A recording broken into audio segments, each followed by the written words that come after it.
Semuanya, bagi anak didik kami kelas 4A, salam sehat dari Ibu Selaban.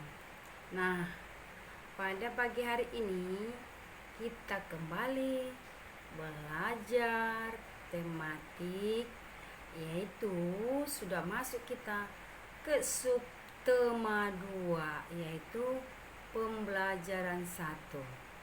Tema 3 ya, peduli terhadap makhluk hidup. Subtema 2, keberagaman makhluk hidup di lingkunganku, pembelajaran 1. Nah, adapun pembelajaran 1 ini memuat 3 muatan pelajaran, yaitu IPS, IPA, dan bahasa Indonesia.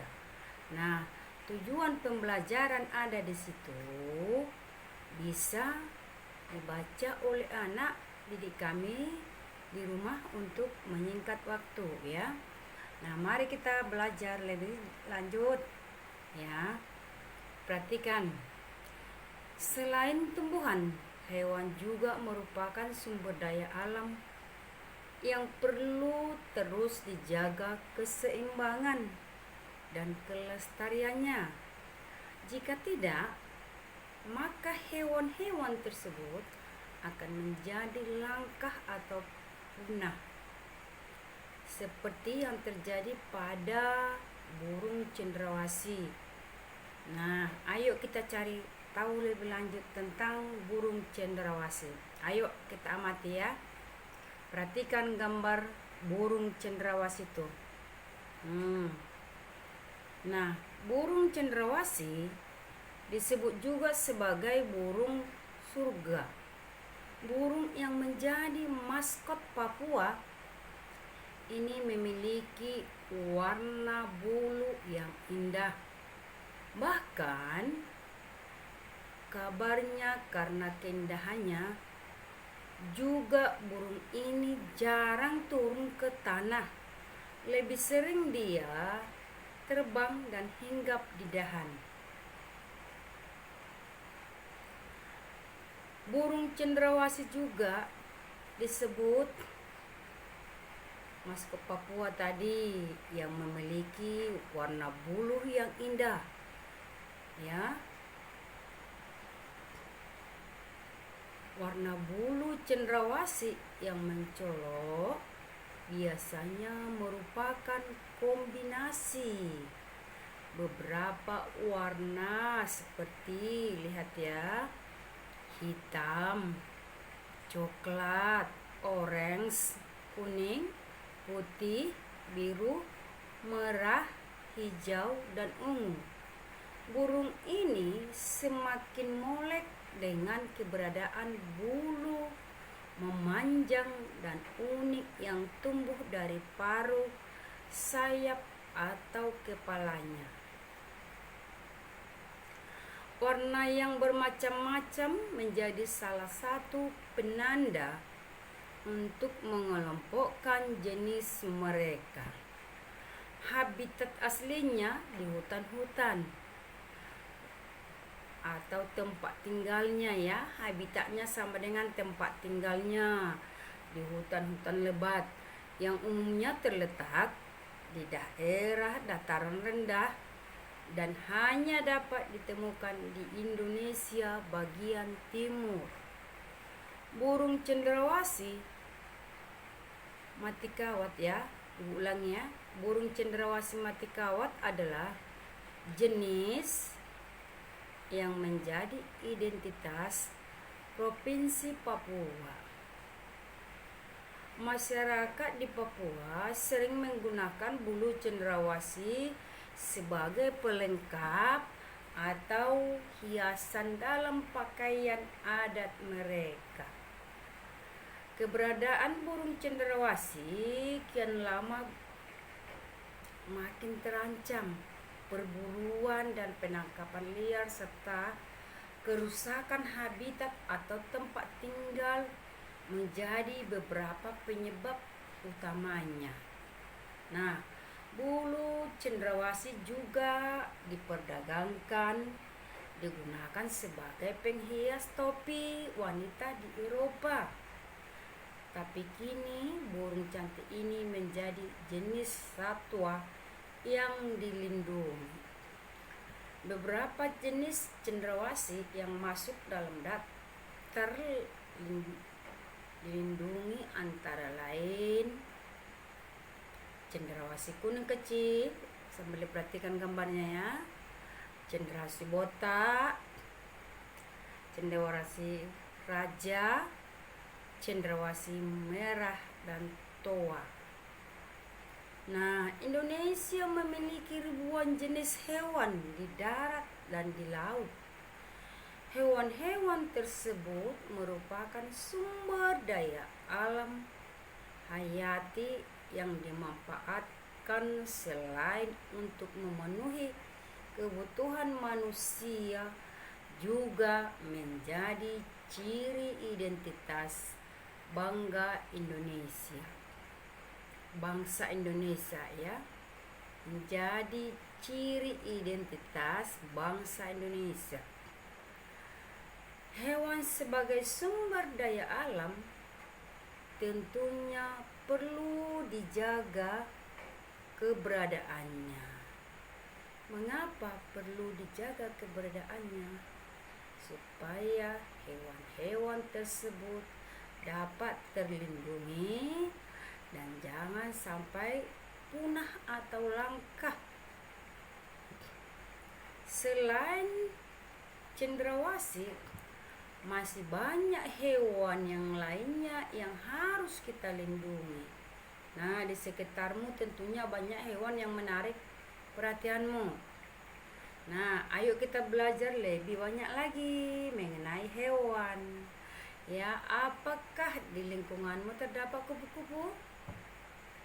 Nah, bacalah teks berikut untuk menambah pengetahuan tentang kupu-kupu. Kupu-kupu termasuk dalam kelompok serangga. Kupu-kupu biasanya memiliki warna yang indah cemerlang. Kupu-kupu tidak berbahaya bagi manusia. Daur hidup kupu-kupu bermula dari telur yang melekat di daun, kemudian matang dan menetas setelah 5 sampai dengan 10 hari dan menjadi larva atau ulat.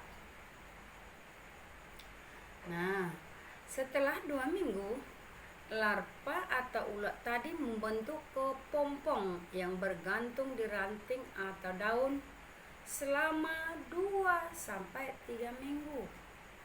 Setelah beberapa waktu, kupu-kupu dewasa keluar dari kepompong.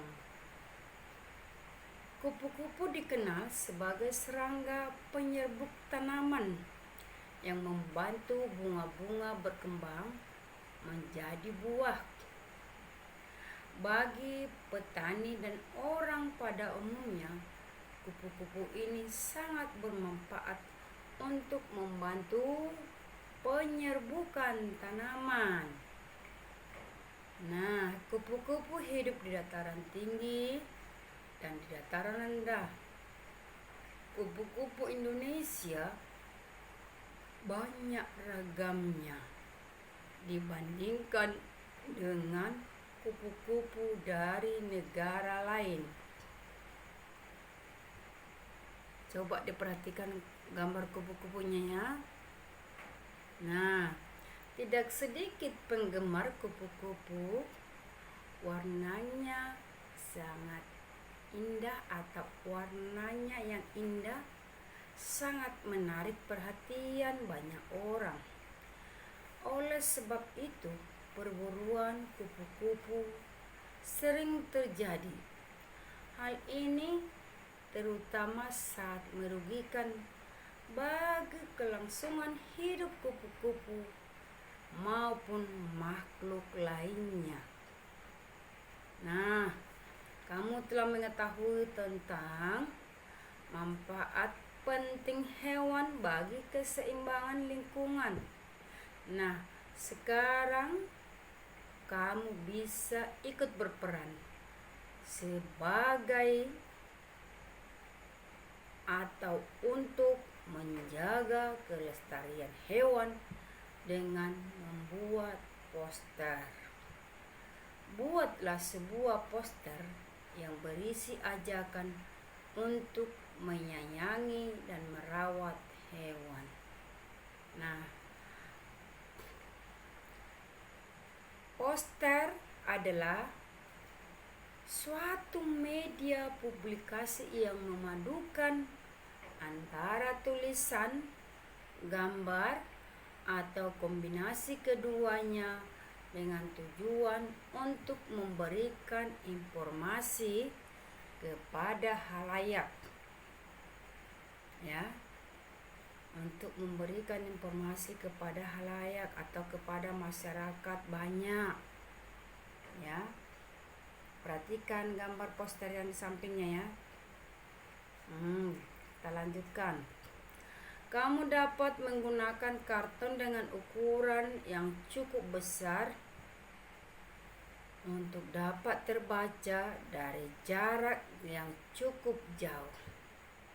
Jika tidak terdapat karton, kamu bisa menggunakan bagian belakang dari kalender bekas. Nah, buatlah postermu menarik atau secantik atau semenarik mungkin. Kamu bisa menambahkan gambar, bisa melakukan kampanye untuk teman-teman di sekolah menggunakan postermu, dan kemudian pajang di sekitar sekolah sehingga teman-teman akan terinspirasi untuk ikut serta menyayangi dan merawat hewan. Nah, selamat bekerja ya. Nah, tugasmu pun nanti akan membuat sebuah poster dengan menggunakan karton atau buku gambar yang tebal. Ya. Kamu dapat menggunakan karton dengan ukuran yang cukup besar untuk dapat terbaca dari jarak yang jauh. Ya. Baru buatlah nanti postermu itu cantik ya. Bagus gambarnya. Ya. Kamu bisa menambahkan gambar ilustrasi atau foto hewan pilihanmu. Kamu bisa melakukan kampanye untuk teman-teman di sekolah. Ya. Bisa, itulah poster ya. Bisa nanti menambahkan hewan yang kedua, bisa. Sambil diperhatikan contohnya ya. Nah, sekianlah dan terima kasih. Tuhan memberkati. Semoga dengan penjelasan ibu ini nanti kamu dapat menyelesaikan tugas dengan baik. Sekali lagi ibu ulangi mengenai pembelajaran poster. Untuk membuat poster, minggu yang lalu kita sudah banyak belajar tentang poster, dan ini pun sekarang kamu akan membuat poster. Terima kasih. Bye bye. Tetap semangat dan jaga kesehatan.